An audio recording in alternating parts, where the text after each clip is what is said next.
Are you an investor looking for premium market opportunities? Presenting premium and exclusive service for investors by Kalkine.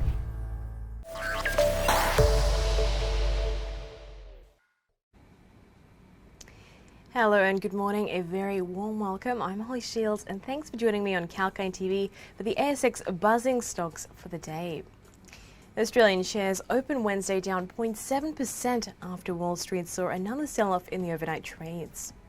The global stocks fell as investors weighed how long the US Federal Reserve would keep interest rates high and restrictive to US economy. Locally, energy stocks were 1.8% lower as oil plunged more than 4% before powering some of its early losses in New York, closing below $80 a barrel. Most other sectors were lower, led by rate-sensitive information technology down 2%, and only materials were higher, up 0.7%. Today, mining giants BHP and Fortescue Metals rose, while Beach Energy led the ASX 200 decliners down 8.1%, following a 4% decline on Tuesday.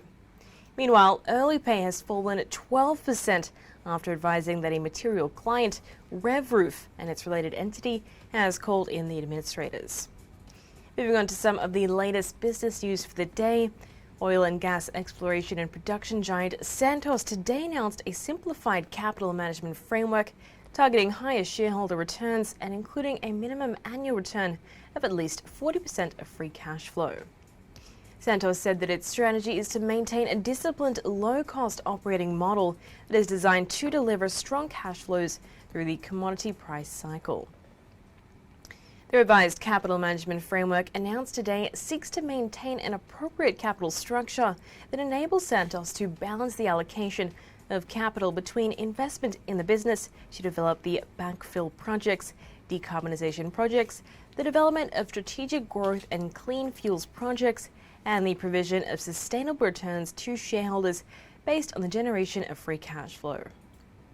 Santos also announced a further $350 million increase in the on-market share buyback.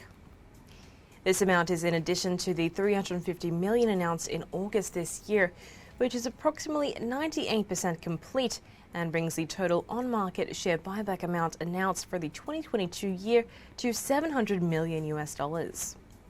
The additional on-market buyback is expected to commence this month.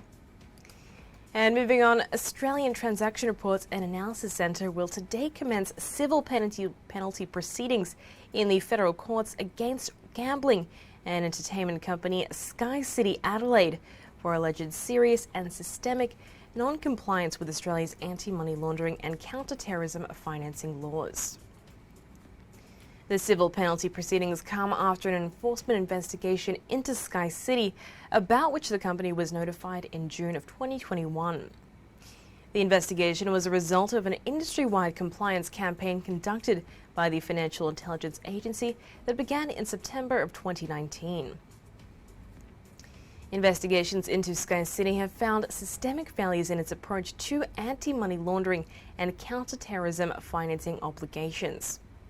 The Australian Transaction Reports and Analysis Centre said the investigation identified a range of circumstances where SkyCity failed to carry out appropriate ongoing customer due diligence. The company also failed to develop and maintain a compliant anti-money laundering and counter-terrorism financing law program, leaving it at risk of criminal exploitation. And next up in the news, Lendlease has responded to media speculation. The company has categorically denied the claim in the data room column in today's The Australian regarding a potential capital raising. As flagged at the Lendlease strategy update on the 3rd of November, the Property and Infrastructure Group said it is confident organic capital generation through retained earnings combined with incremental debt is sufficient to fund its current business plan. And with that, that is the end of the ASX buzzing stocks for the day, but tune in for more next time. Till then, keep it locked on Kalkine TV. I'm Holly Shields.